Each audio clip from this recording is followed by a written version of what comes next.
Critical Conversations, Part 1, DART's Workplace Elder Care Seminars.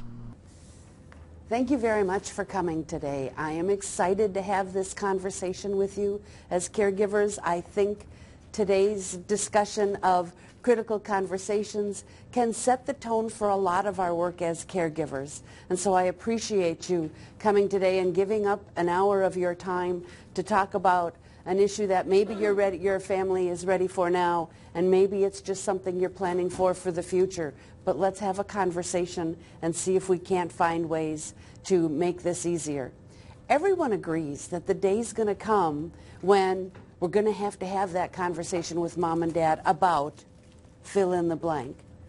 And what often happens is we don't want to get anybody upset, we don't want to scare anybody, and so we fail to have those conversations until we're in crisis mode. Two things happen. First of all, we don't always make great decisions when we're in crisis mode. And then secondly, where did it go? Don't smile at me like that. I lost my train of thought. Oh, and then secondly, in the meantime, right up until that point, you're worried about it. So if we have the conversations with good strategies to have those critical conversations, then we can avoid all of that worry and be better prepared for when that inevitable crisis comes.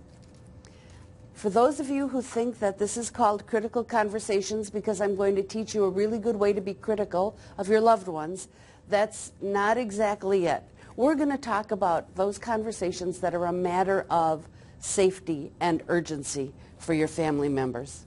There's a separate handout back there for those of you that anticipate someday having that conversation. There's a separate handout back there put out by the Hartford that I think is very informative, and I want to give it to you now because you may not need that handout for another couple of years, and you might not remember what we've talked about today. And so specifically for resources around driving and tips around how to help that older driver, I hope you will find that informative. All right, any other conversations? She wants to be entertained all the time because she hasn't been driving and she's alone all the time, and she wants you there all the time, and it's like, I have a family, you know. Setting those boundaries, absolutely. That's the difficulty. Realistic boundaries, absolutely.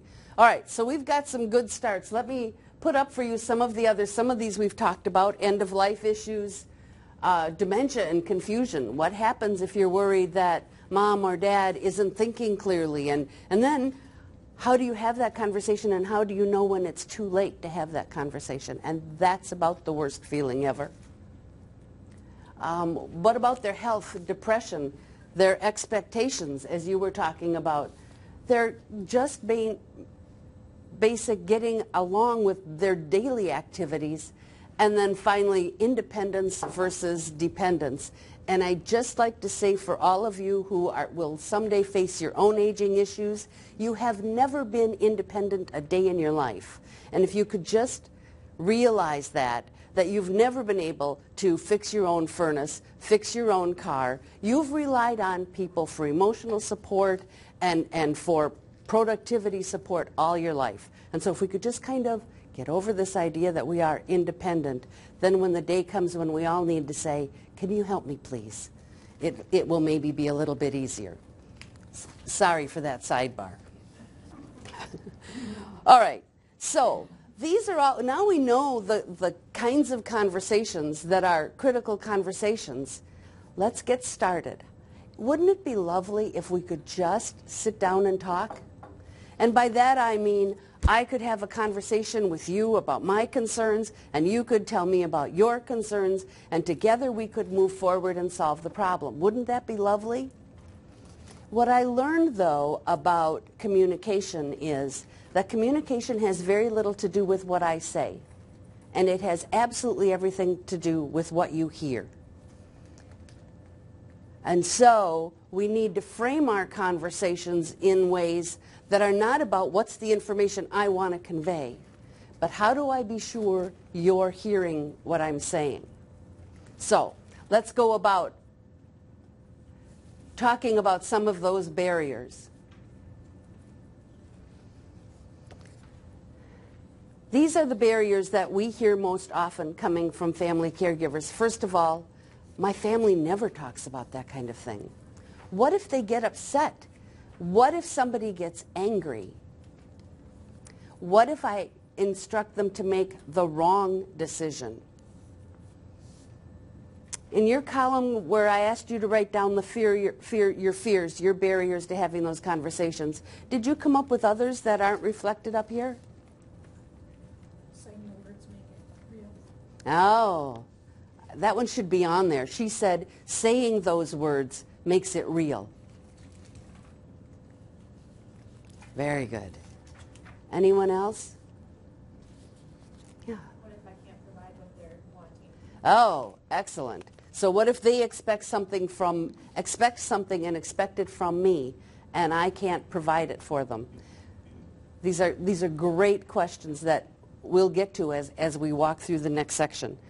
So fears and anxieties are a lot of what prevent us from having those conversations. But here's the goal. The goal is to leave our baggage over here and come together with everyone involved in the conversation, including those who may disagree with what we say. They have a stake in it as well. We work with a family of caregivers where there are 7 children involved in the care of their parents. There is a 16-year age span between the oldest and the youngest of those children. How many of you said, wouldn't it be nice if I had more siblings that could help with this caregiving journey? Well, I have to say 7 is a bit of a trial for this family. And part of it is the youngest is in her mid-40s. The oldest is in her early 60s. So they have different priorities and stresses going on in their life. Plus, if you were the oldest or the middle of that family, you have a different kind of relationship with your parents than if you were the youngest and your parents had more time to spend with you. And so all of that now comes together. But if this family doesn't pull together to support their parents' aging journey, then that relationship will be gone even after their parents are gone. So it's important to be honest, to deal with the family stress, to have those conversations. And so here are some tips. Set the ground rules. First ground rule is, Mom, Dad, Aunt Mary, Uncle George, we're gonna have this conversation with you. We want to help you in your aging journey. And I mentioned this at the last presentation, and several of you said this was an important thing to be reminded of, that the loved one you are concerned about, this is their journey. And you're coming alongside them in their aging journey. This is not about what you want for them, but how can your concerns be addressed as you help them in their aging journey. And so setting that as a ground rule, I promise you will go a long way to setting the table for having this kind of a conversation. So set ground rules. Work together as a family, all of the siblings, as much as they want to be involved, need to be involved. Now there may be some siblings who say, I don't want to deal with it. I got my own, I've got a full plate. That's fine. Just keep them informed of what's going on. Email is a good way to keep those resistant family members just informed, because they're still members of the family. But work with the family members that do want to be involved, and then use I statements. Dad, I don't think you should be driving is maybe a little tougher conversation to have than, Dad, I'm concerned about the dings on the back of your car. I worry about your safety and the safety of the other drivers when you're out there. How can we work through that together, Dad? So, I'm sorry, your name's Kathy, am I right? Oh, thanks. So, if I just went to a great conference and I found out a great new thing that Kathy should be doing in her job, and I walk up to Kathy and I go, Kathy, you just won't believe what I learned, and it's going to change everything about what you're going to do. And it's going to take you about 6 months to implement, but I know you can do it, and it's going to be great. Really? How much attention have I paid to A, whether or not she wants to change, B, whether or not she has time to change, what else is on her priority list? Well, what are the odds that I'm going to tell her what she needs to change and she's going to go make that change? That's what I call toe-to-toe. And I have to say I used to do that a lot because I always think people want my opinion and my opinion would make their lives better. What I have learned is that if I said to Kathy, how's it going? Gee, really? Are you having a problem? Here's an idea. Can I help you with this idea? Boy, then maybe Kathy and I can make changes that would make her work performance better. It's the same thing with our older adults. Let's walk beside them, shoulder to shoulder rather than toe to toe, and have a conversation about how we can help them in their aging journey. One more thing. Those of us who don't speak about it, there are lots of families that just don't talk about those kinds of issues. And that may have worked up until now, but I promise you, the person you love, the person you are here today because you're concerned about, is already thinking about it. They have had friends who have fallen and laid on the floor because there was no one there to help.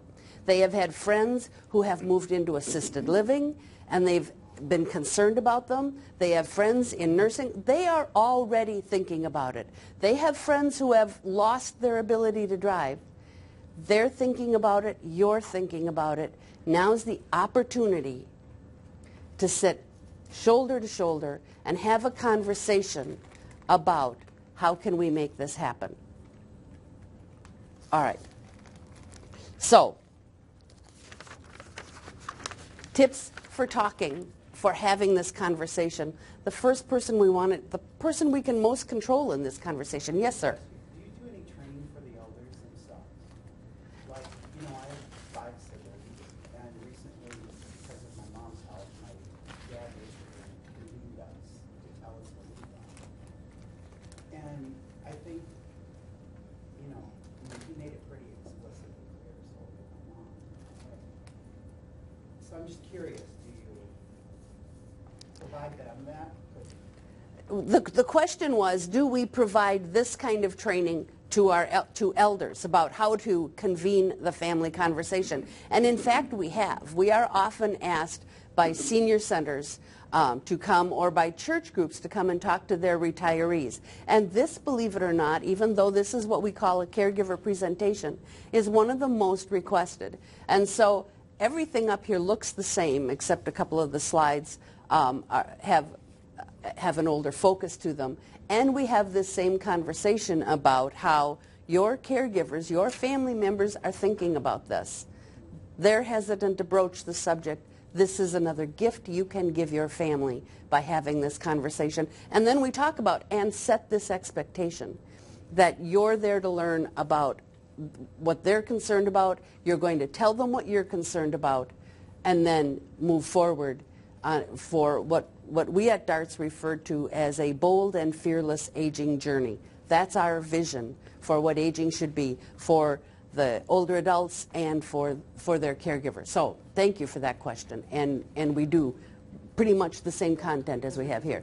So for those of you who didn't hear him and for the video, when the family was convened and the father was affirmed that this was his ship to captain, that then things relaxed and they were able to move beyond the fears and into some actual strategies for moving forward. And I have to say, this is a very powerful way of having these critical conversations, of saying, I have concerns, how can I help you? So, a couple of things to keep in mind as you're looking at yourself. First of all, be clear about your own motives. Have that conversation that says, I know your friend Harriet fell, and she was alone for a day before anyone found her, and I'm worried about that. How can you and I make sure that doesn't happen with you? I don't want that to happen to you. Not, Mom, what if you fall? But I'm concerned about that. And that's, first of all, it's not manipulative. It's honest. It's the reason you're going to have this conversation is because you're concerned. And second of all, it takes some of the pressure off of the you need to change motif. It's about making the caregiver feel better. Share your emotions and encourage them to do the same. And I'd just like to point out this third one. We sometimes overlook that. It's hard for us to understand what it's like to be a person that's aging because we're not in our 80s. And so just like when we were in our 30s and 40s, we had an opinion about what those 60-year-olds were like. And maybe as we're approaching 60, we've changed our paradigm a little bit about that. Well, we can't imagine what it's like to be 80, 85 years old either. To have your friends moving away, have your friends passing away, having your friends have accidents, your circle of peers is shrinking. We can't imagine what that's like. And so there needs to be some respect for that in these conversations as well. That at some point, we're maybe the experts on our concerns, but we're not the experts on what they're going through. And then finally, talk about your own life and your own worries and how their aging journey is impacting you. And that is, I think, going to be the focal point of your conversation. Mom, I understand. I'm worried I'm not going to be able to give you the time you need.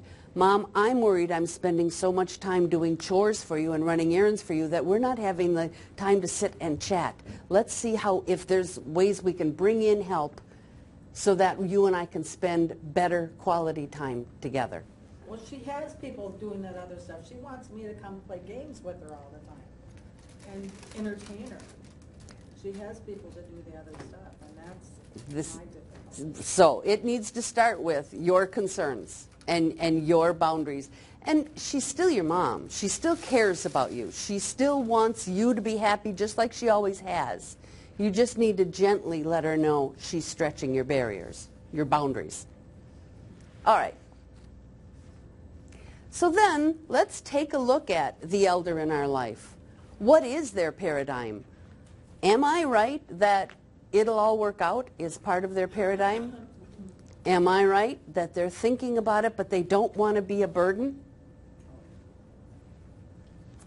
All right. Plan with them, not for them. I hope I have made that clear to you. Your risks, and their goals may be different than yours. One of the first times I did this presentation, one of the attendees said that his concern was that Mom and Dad were going to the casino all of the time and they were spending all the family money. Really? All right. So understand, this is back to what is a critical conversation. That financial risk is their financial risk, not the children's financial risk. And so to some extent, you need to be comfortable with letting them accept more risk than perhaps you are willing to have them. And then inevitably, they are the decision makers. It's their decision. Your job is to set the table for them as a buffet, understanding their concerns and your concerns, set up what some of the options are for them, what some of the options are for you, and then let them make those decisions. And then what about those other family members? That family of 7 where they range from their early 60s to their mid-40s. They have a unique relationship, each of them, with their parents. One is the one who was the outgoing, the tomboy. One is the one who was the college all-star. Another one is the one who was just like Mom and had kids and was a good mom and a good baker. And so they all have different relationships, and all of that is deeply entrenched in the lives of our older adults. And so there needs to be space in this conversation for all of those different perspectives and all of those emotions to be validated and given space as well. But then keep in mind, you can't force them to be part. You can just invite them to be part of the journey, and if they choose not to, that's their choice. All right. So tips for talking. How do you have this conversation? Do not be as I was with Kathy and say, I just attended this great presentation and you and I are going to sit down and we're going to talk.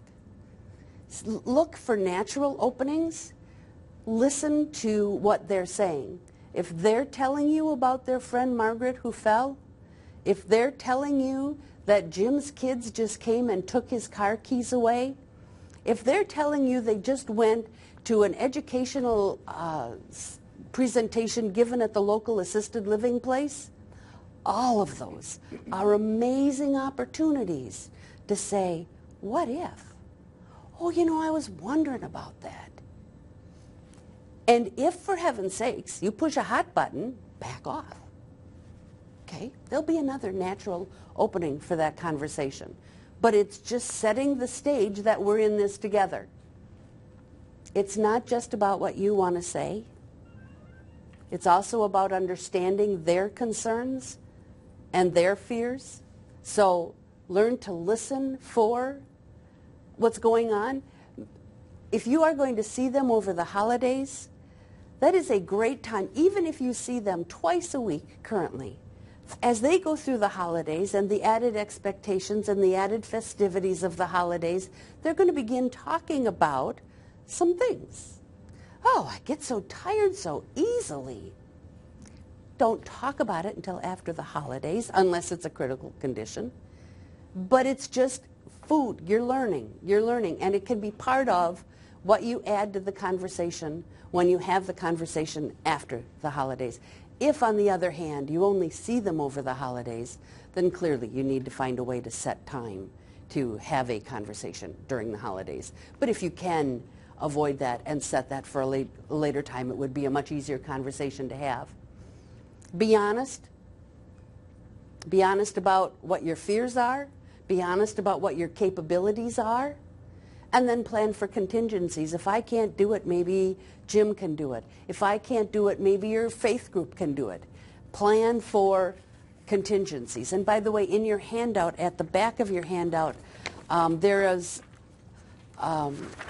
it says 2 web resources for organizing families. And there is Lots of Helping Hands and the Shirley Board. And if you have a larger family and it takes some coordination, that's just a way you can post when Dad needs to go get his hair cut, Mom's next doctor's appointment. Could somebody bring over a casserole on Wednesday? And then the family members can just kind of follow along and kind of sign up to help out. So that's a good way to seek help. All right. So, yes. We're not having a conversation. I agree. And what I'd like to say is that it would be appropriate to invite your sister and any other siblings to a family conversation with Mom and Dad. But I think you would be more successful if from the very beginning Mom or Dad are part of that conversation. Because otherwise, first of all, it feels like I'm saying, here's a problem, Kathy, and as your sister is clearly doing, I'll solve it. And secondly, to Mom and Dad, it feels like you're talking about me behind my back, and that's not comfortable either. And so then when you go to have that conversation, it's going to be more difficult because, and we'll talk about that in a few minutes. So then what happens if trust has eroded and it still feels like, but we'll get there. So my suggestion is from day one, it's their aging journey. And if you and your siblings have a conversation about, I'm concerned, then the best response that we have found is to say, we need to talk to Mom and Dad about it. Not set up a family strategy beforehand of what needs to be done. Because again, it's their aging journey. This caregiving stuff just isn't easy though, is it? All right, and so here's the second way. So it didn't really work to say, Mom, I'm concerned, let's have a conversation. That didn't work really well. And she went, no, I'm too busy. No, everything's going to be fine. Don't worry about it. Well, so then what are some other ways to open the door to this conversation? And one way is to have that what if conversation. I'm leaving on vacation. What if you fall? What if? What if what happened to Isabel happens to you? Dad, I heard one of your buddies had a stroke. How did his family respond? How would you want us to respond? That whole pretend, make-believe, Nothing is happening right here, right now, today. We're all going to pretend that everything's fine, and then we're just going to play that game of what if. I just want to be sure, Dad, that I know what your expectation is so we can move in. It's just a way to open the door to that conversation. All right, so then, whether it's just you and your sister and your mom having this conversation, move forward. Keep the rest of the family involved, remote caregivers especially. It's not easy when there's something going on, changing things here at home, and you happen to be the sister in Colorado or the son in Virginia. That's a difficult position to be in, but those remote caregivers can certainly have access via email and be given the charge of, could you maybe every other week just give Dad a call? Just talk sports, no big deal. Just kind of be a social outlet for him. That kind of things those remote caregivers can do. If Mom or Dad is dealing with a chronic medical issue, then they can also be the one doing the research and who's got the best blog out there and that sort of activity. It's not easy to be a remote caregiver either.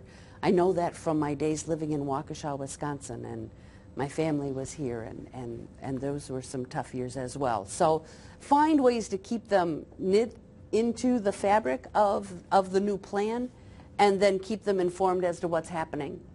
And then implement.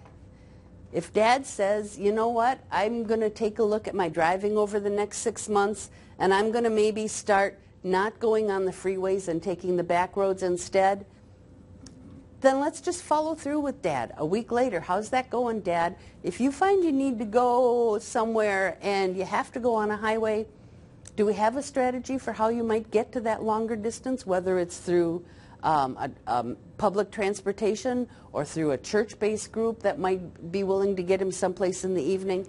But expect changes to happen and then follow through and track how changes are happening.